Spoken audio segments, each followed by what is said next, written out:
सभी को नमस्कार। आज पढ़ेंगे सॉल्यूशन पार्ट 5 में राउल्ट के नियम के आधार पर विलयन दो प्रकार के होते हैं, ideal and non ideal solutions. Ideal and non ideal solutions. आदर्श एवं अनादर्श विलयन। आदर्श एवं अनादर्श विलयन। देखिए, ideal and non ideal solutions क्या होते हैं, आदर्श एवं अनादर्श विलयन क्या होते हैं, इसको एक एक करके डिटेल में पढ़ते हैं। सबसे पहले आइडियल सॉल्यूशंस मतलब आदर्श विलयन की बात करेंगे।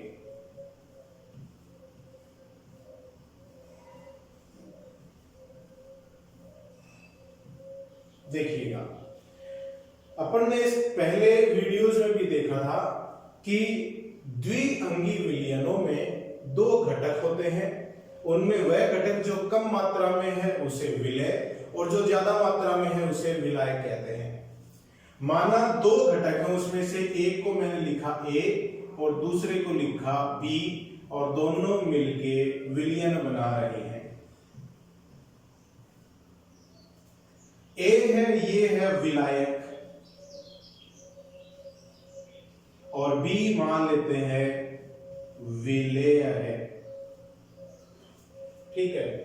अब विलयन बनने से पहले विलायक और विलेय अपनी शुद्ध अवस्था में है, दोनों अलग अलग हैं, आपस में मिलाए हुए नहीं है। उस कंडीशन में देखिए क्या होता है। जैसे सिर्फ विलायक की बात करें तो विलायक में सिर्फ विलायक के ही अणु हैं और उन अणुओं के मध्य जो अंतःक्रिया है, आकर्षण बल है, उस आकर्षण बल को मैं लिख दूं ए प्रकार का आकर्षण बल, क्योंकि A और A कणों के मध्य अंतःक्रिया होगी, आकर्षण बल होगा। विलय है, उसके कणों के मध्य जो अंतःक्रिया है, आकर्षण बल है, उसको मैं लिख दूं B आकर्षण बल, लिख सकते हैं ऐसा। ठीक है। अब आदर्श विलयनों में देखिए क्या होगा। जब विलायक को विलय को विलायक के अंदर मिलाते हैं, विलयन का निर्माण हो जाता है, तो एक नए प्रकार का जो आकर्षण बल उत्पन्न होता है A और B के मध्य, वह आकर्षण बल अगर विलय और विलायक आकर्षण बलों के समान हो तो इस प्रकार का विलयन आदर्श विलयन कहलाता है। क्या कह रहा हूं मैं, आदर्श विलयन के लिए जो पहली शर्त है या जो आदर्श विलयन का पहला गुण है वह क्या हो जाएगा, विलय विलायक आकर्षण बल विलय और विलायक आकर्षण बलों के बराबर होता है। ठीक है, आकर्षण बल ये तीनों प्रकार के बराबर हो गए। इसका मतलब विलय को विलायक में मिला देने पर कणों के मध्य जो अंतःक्रिया है, आकर्षण बल है, उस पर कोई प्रभाव नहीं पड़ता है। वो विलयन बनने से पहले और विलयन बनने के बाद समान ही रहता है। दूसरी शर्त देखिए क्या है, या दूसरा गुण क्या है आदर्श विलयन का। वे विलयन जो तापमान और सांद्रता के सभी मानों पर, देखिए दो कंडीशन है, वे विलयन जो तापमान और सांद्रता के सभी मानों पर राउल्ट के नियम की पालना करते हैं, उन्हें आदर्श विलयन कहते हैं। आदर्श विलयन का प्रत्येक घटक राउल्ट के नियम की पालना करेगा। अब घटक कितने इसमें, विलय और विलायक। राउल्ट के नियमानुसार अपन ने पिछले वीडियो में देखा कि जैसे अपन देख रहे हैं विलय का आंशिक दाब किस तरह से ज्ञात करेंगे, PB नॉट XB इस समीकरण के द्वारा। तो ये तो राउट के द्वारा ज्ञात किया गया मान है, और ये पीबी है जो अपन ने प्रयोग द्वारा ज्ञात किया गया है। ये राउट के नियम के द्वारा ज्ञात किया गया आंशिक दाब के बराबर हो गया, तो आदर्श विलयन है। वैसे ही पी ए के लिए पी ए बराबर पी ए नॉट एक्स ए। अगर इस तरह की कंडीशन प्राप्त होती है, मतलब राउट के नियम की पालना होती है, तो विलयन आदर्श है। तीसरा देखिएगा, आदर्श विलयन वे होते हैं जिनके लिए डेल्वी मिक्सिंग का मान शून्य होता है, 0 होता है। इसका क्या मतलब है? इसका ये मतलब है, जैसे आपने विलय लिया 50 मिलीलीटर और विलायक भी लिया 50 मिलीलीटर, और दोनों को आपस में मिला दें, तो बनने वाला विलयन अगर 100 मिलीलीटर होगा तो वह आदर्श विलयन होगा। मतलब विलयन बनने से पहले घटकों का कुल आयतन और घटकों को मिलाने के बाद विलयन का आयतन अगर एक समान है, मिलाने पर आयतन में परिवर्तन नहीं हुआ है, डेल्वी मिक्सिंग का मान 0 है, तो विलयन आदर्श विलयन होता है। आयतन में परिवर्तन क्यों नहीं हुआ? क्योंकि आकर्षण बल में कोई परिवर्तन नहीं हुआ है, तो ना तो कण ज्यादा पास में आएंगे और ना ही कण दूर जाएंगे। तो कणों के मध्य जो अंतरावकाशी क्षेत्र है, उनके मध्य जो दूरियां हैं, वो उतनी ही बनी रहती हैं, तो आयतन में परिवर्तन नहीं होता है। चौथी कंडीशन देखिएगा, डेल एच मिक्सिंग 0 होता है। एंथैल्पी परिवर्तन, विलयन का एंथैल्पी परिवर्तन भी 0 होता है, तो विलयन आदर्श विलयन कहलाता है। इसका क्या मतलब है कि भाई डेल एच मिक्सिंग 0 क्यों हुआ? अभी मैंने कहा कि आदर्श विलयन वे होते हैं जब विलय और विलायक को आपस में मिलाते हैं तो आकर्षण बल पर कोई प्रभाव नहीं पड़े। विलय विलय विलय विलायक और विलायक विलायक सभी प्रकार के जो आकर्षण बल है वो अगर एक समान है तो आदर्श विलयन है। जब विलयन बनने पर आकर्षण बल न तो घटे और न ही बढ़े, तो ऊर्जा न तो अवशोषित होगी और न ही उत्सर्जित होगी, क्योंकि अपन जानते हैं कि आकर्षण बल बढ़ता है तो ऊर्जा निकलती है, और आकर्षण बल घटता है तो ऊर्जा का अवशोषण होता है, ऊष्मा का अवशोषण होता है। यहाँ पर आकर्षण बल न तो घटा है न बढ़ा है, न ऊष्मा अवशोषित होगी न ही ऊष्मा उत्सर्जित होगी, तो विलयन बनने पर एंथैल्पी परिवर्तन का मान क्या आ जाएगा? 0 आ जाता है। तो ये शर्तें जिस विलयन पर लागू होती हैं उसे आदर्श विलयन कहते हैं। आदर्श विलयनों के लिए वाष्प दाब और मोल भिन्न के मध्य आरेख कैसा प्राप्त होता है? ये आरेख अपन कल भी जब अपन ने राउट का नियम पढ़ा था पिछले वीडियो में, तो उसमें अपन ने आरेख बनाया था, आज वापस बना लेते हैं। इधर क्या है? वाष्प दाब, और इधर क्या है? मोल भिन्न। यहां मान लेते हैं शुद्ध विलायक है एक्स ए बराबर 0, तो एक्स ए बराबर 1, एक्स बी बराबर 0।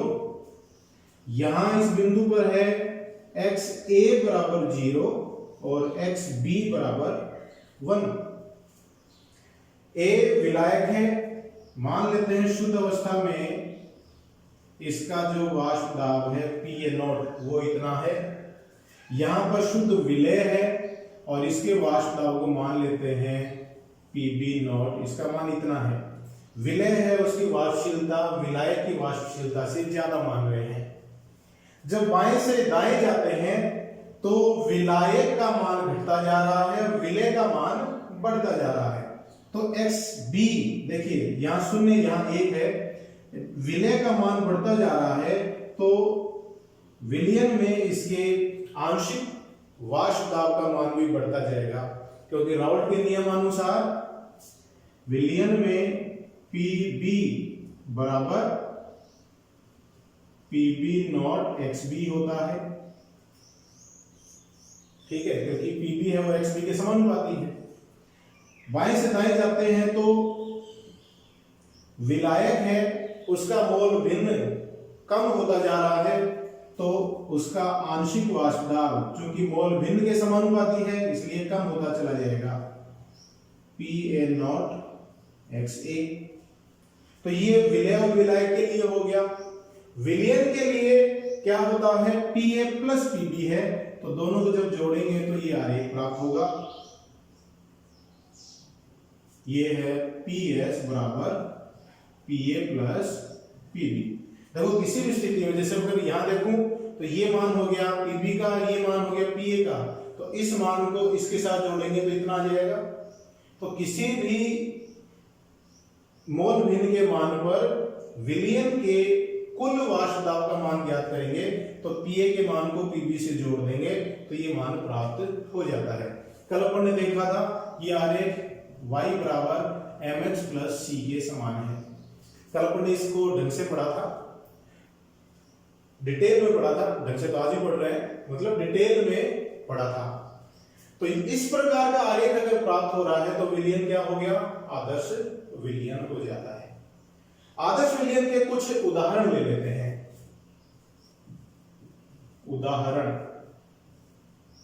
उदाहरण में देखिएगा,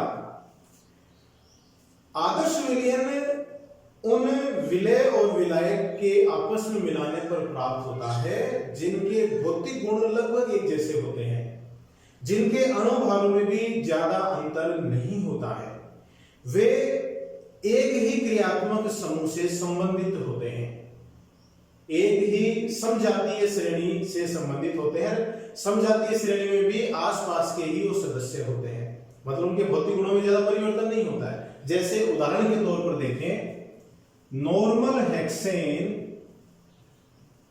प्लस नॉर्मल हेप्टेन। दूसरा एग्जांपल लें, जैसे बेंजीन प्लस टोल्यूइन। और एग्जांपल लें, जैसे क्लोरोबेंजीन प्लस ब्रोमोबेंजीन। और देखिएगा मिथेनॉल प्लस इथेनॉल। और देखिएगा 1-क्लोरो butane plus one bromo butane. One chlorobutane plus one bromo butane. ये कुछ उदाहरण हैं जो आदर्श विलयन बनाते हैं। तो ये है आदर्श विलयन। अब हम देखते हैं अनादर्श विलयन या नॉन आइडियल सॉल्यूशन। अनादर्श विलयन,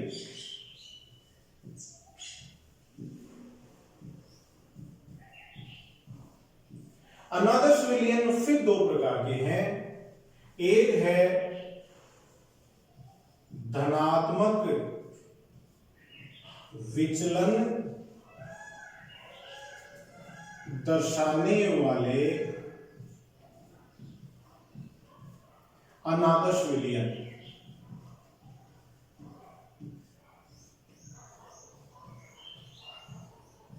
धनात्मक विचलन दर्शाने वाले अनादर्श विलयन। देखिएगा धनात्मक विचलन कैसे होता है, मतलब ये अनादर्श विलयन है, ये आदर्श विलयन के गुणों से धनात्मक विचलन दर्शाते हैं। इसका क्या मतलब है? इसके पहले गुण की अगर अपन बात करें तो जैसे अभी अपन ने देखा, विलायक को अपन ने माना A, विलय को माना B, और विलयन में एक नए प्रकार का आकर्षण बल उत्पन्न होता है जिसको माना अपन ने AB। तो धनात्मक विचलन वाले अनादर्श विलयनों में जो विलयन में AB प्रकार की अंतःक्रिया है, आकर्षण बल है, उसका मान अगर विलय और विलायक अंतःक्रियाओं से कम हो, आकर्षण बलों से कम हो, तो इस प्रकार के अनादर्श विलयन धनात्मक विचलन दर्शाने वाले होंगे। मैं कह रहा हूं कि जब विलय को विलायक में मिलाया तो विलय विलायक के मध्य जो आकर्षण बल है वो कम होगा, कम हो जाएगा, कण एक दूसरे से दूर जाएंगे। तो आकर्षण बल अगर घटता है विलयन के निर्माण से तो वो हो जाएगा धनात्मक विचलन दर्शाने वाला अनादर्श विलयन। अगर आकर्षण बल घटा तो कण दूर दूर चले जाएंगे, कण दूर दूर जाएंगे तो उनका वाष्पीकरण आसानी से होगा, और वाष्पीकरण आसानी से होगा तो उनका वाष्प दाब बढ़ जाता है। तो ऐसे विलयन जिनमें घटकों का आंशिक वाष्प दाब राउल्ट के द्वारा ज्ञात किए गए आंशिक दाब से ज्यादा होगा,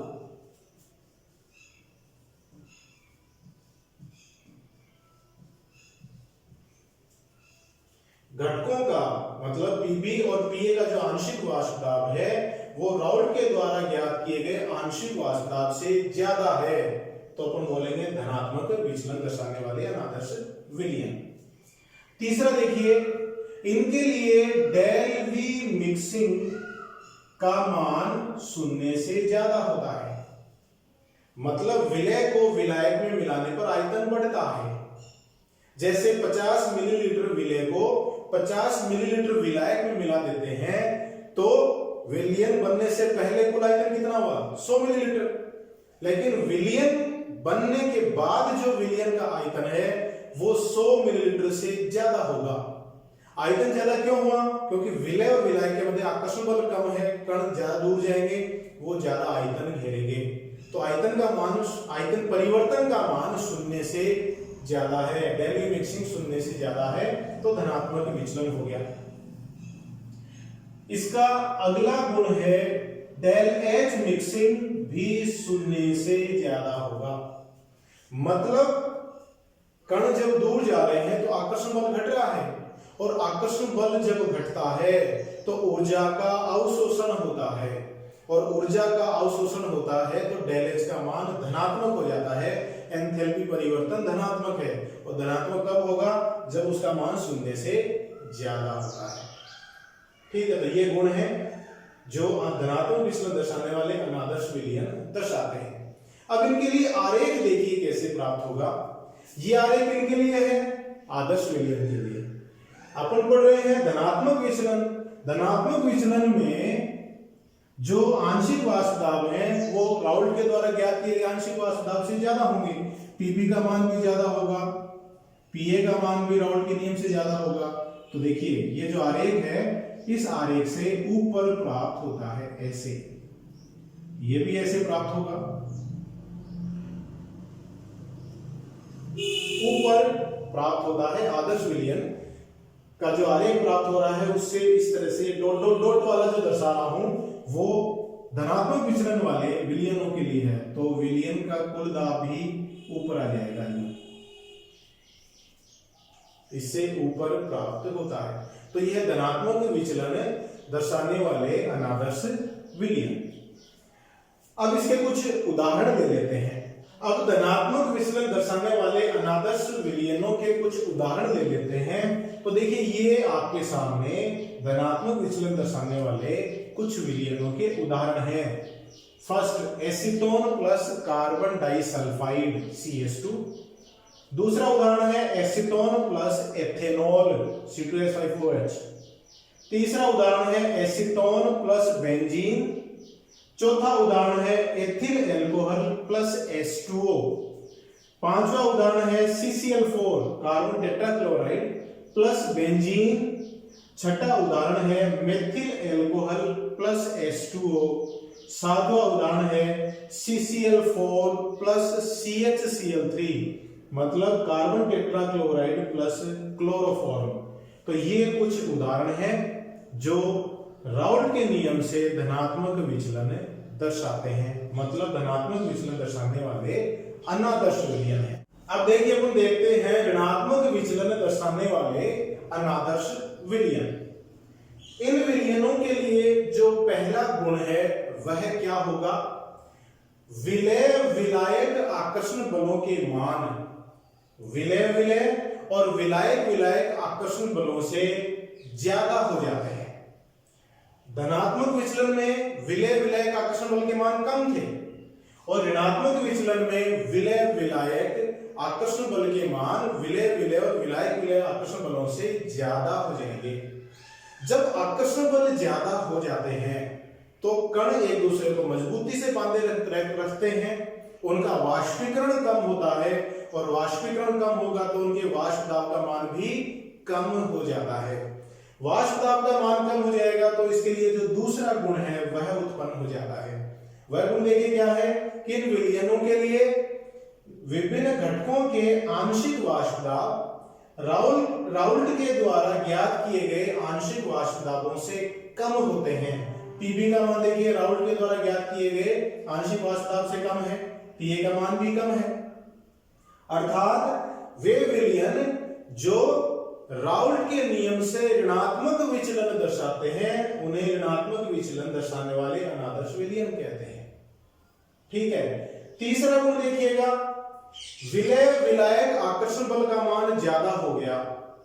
आकर्षण बल का मान ज्यादा हो गया तो विलय विलायक के कण है वो पास में आएंगे, पास में आएंगे तो उनका आयतन है वो कम हो जाता है। मतलब जैसे मान लो आपने 50 मिलीलीटर विलय लिया और 50 मिलीलीटर विलायक लिया तो विलयन बनने से पहले कुल आयतन है 100 मिलीलीटर, लेकिन विलयन जब बनता है तो आकर्षण बल बढ़ जाने के कारण कुल आयतन का मान 100 मिलीलीटर से कम हो जाता है। मतलब डेल्वी मिक्सिंग का मान 0 से कम है, घट गया, नेगेटिव हो गया। अर्थात डेल्वी मिक्सिंग है वो 0 से कम हो गया। अब चूंकि आकर्षण बल बढ़ा है और अपन जानते हैं जब आकर्षण बल बढ़ता है तो ऊर्जा निष्कासित होती है और जो ऊर्जा निष्कासित होती है उसे अपन नेगेटिव लिखते हैं, ऋणात्मक लिखते हैं और ऋणात्मक का मतलब शून्य से कम। तो यहां जो एंथैल्पी परिवर्तन है डेल एच मिक्सर मतलब विलयन बनने का जो एंथैल्पी परिवर्तन है वो नेगेटिव है, मतलब शून्य से कम है। तो ये है ऋणात्मक विचलन दर्शाने वाले अनादर्श विलयनों के गुण। अब इसको अगर इस आरेख से देखें, ये आरेख किसके लिए है? आदर्श विलयन के लिए। और चूंकि यहां पर जो अनादर्श विलयन बना है वो ऋणात्मक विचलन दर्शा रहा है, मतलब क्या हो गया, ये आदर्श विलयन के लिए विलय का आंशिक वाष्प दाब दर्शाने वाला आरेख है और ऋणात्मक विलयन में इसका मान इसके नीचे से आएगा इस तरह से। वैसे ही विलायक के लिए जो आरेख है उसमें अनादर्श विलयन के लिए इसका मान यूं कम होगा। तो ये हो गया पीबी जिसका मान राउल्ट के द्वारा ज्ञात किए गए मान से कम है, पीबी नॉट एक्सबी। ये है पीए जिसका मान राउल्ट के द्वारा ज्ञात किए गए मान से कम है और चूंकि इन दोनों के मान कम है तो विलयन का कुल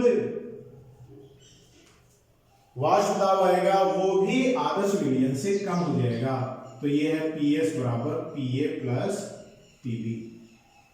तो ये जो डॉट डॉट डॉट वाले आरेख हैं ये ऋणात्मक विचलन दर्शाने वाले अनादर्श विलयनों के लिए हैं। अब अपन इस प्रकार के विलयनों के कुछ उदाहरण ले लेते हैं। ऋणात्मक विचलन दर्शाने वाले अनादर्श विलयनों के कुछ उदाहरण हैं ये आपके सामने। इन उदाहरणों में देखिए खास बात है कि ध्रुवीय विचलन वे ही विलयन दर्शाते हैं जिनके घटकों के मध्य किसी विशेष प्रकार का आकर्षण बल उत्पन्न हो जाता है। यह आकर्षण बल द्विध्रुव प्रकार का भी हो सकता है या हाइड्रोजन बंध प्रकार का भी हो सकता है। जैसे पहला उदाहरण देखिएगा HCl प्लस H2O, दूसरा है एसिटिक एसिड प्लस H2O, तीसरा है HNO3 प्लस H2O। इनमें हाइड्रोजन बंध बन जाता है। इन उदाहरणों में हाइड्रोजन बंध बन रहा है, आकर्षण बल बढ़ रहा है, तो ये ऋणात्मक विचलन दर्शाएंगे। और एग्जांपल देखिए क्लोरोफॉर्म प्लस बेंजीन। अगला एग्जांपल है एसीटोन प्लस एनिलीन।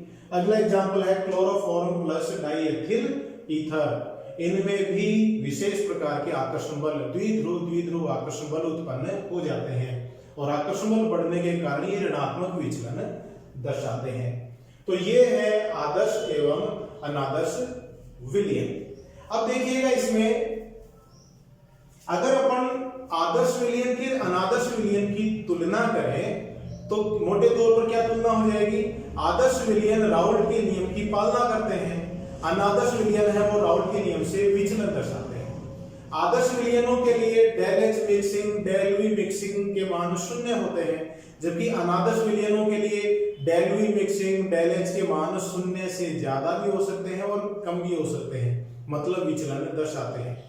आदर्श विलयनों के लिए विलय विलायक आकर्षण बल विलय विलय और विलायक विलायक आकर्षण बल के बराबर होता है, जबकि अनादर्श विलयन है उसमें विलय विलायक आकर्षण बल है वह विलय विलय और विलायक विलायक आकर्षण बलों से ज्यादा भी हो सकता है या कम भी हो सकता है। तो ये मोटे मोटे अंतर। अब एक अंतर और देखिएगा, आदर्श विलयन है वो स्थिर क्वाथी मिश्रण नहीं बनाते हैं, जबकि अनादर्श विलयन है वो स्थिर क्वाथी मिश्रण बनाते हैं।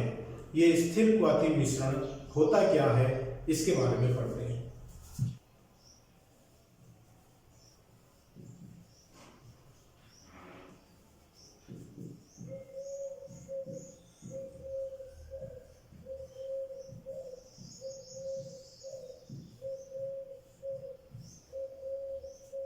तो अब अपन पढ़ते हैं एजियोट्रोफ्स या स्थिर क्वाथी मिश्रण। देखिए जैसे नाम में लग रहा है स्थिर क्वाथी मिश्रण, ऐसा विलयन या ऐसा मिश्रण जिसका क्वथनांक स्थिर होता है, निश्चित होता है। मतलब ये जो विलयन है ये एक ही क्वथनांक बिंदु पर उबलता है और इसका क्वथनांक बिंदु जैसे विशुद्ध द्रव के लिए क्वथनांक बिंदु होता है, निश्चित होता है, वैसे इसके लिए भी विशुद्ध द्रव के जैसे उसके समान ही क्वथनांक बिंदु होता है। इसको अपन कैसे परिभाषित करेंगे कि वे मिश्रण जो एक निश्चित तापमान पर उबलता है, जिसकी द्रव प्रावस्था और वाष्प प्रावस्था के संगठन एक समान होते हैं और जिनमें उपस्थित विभिन्न घटकों को प्रभाजी आसवन विधि द्वारा पृथक नहीं कर पाते हैं, उन्हें स्थिर क्वाथी मिश्रण कहते हैं। ये दो प्रकार के हैं।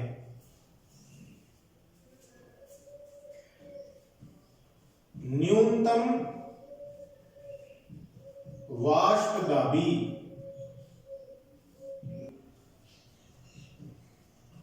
अधिकतम क्वथनांकी मिश्रण।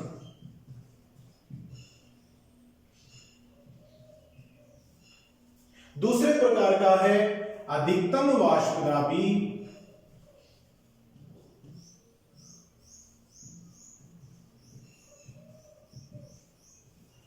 न्यूनतम क्वथनांकी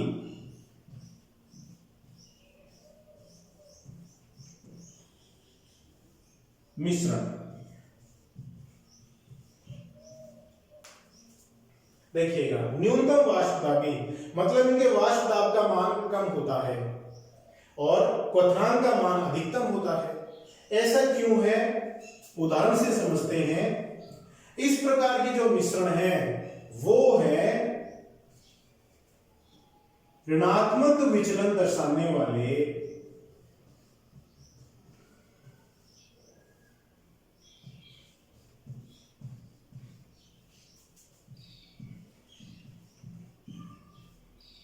अनादर्श विलयन।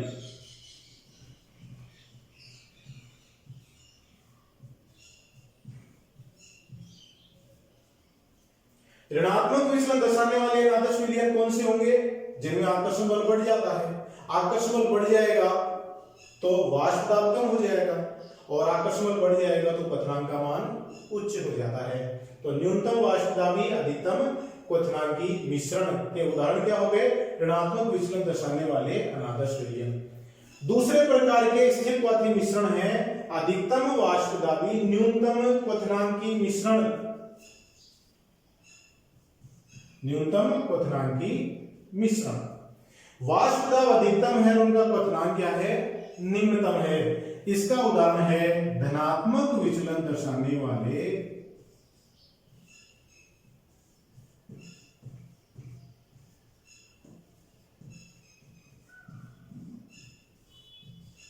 अनादर्श विलयन।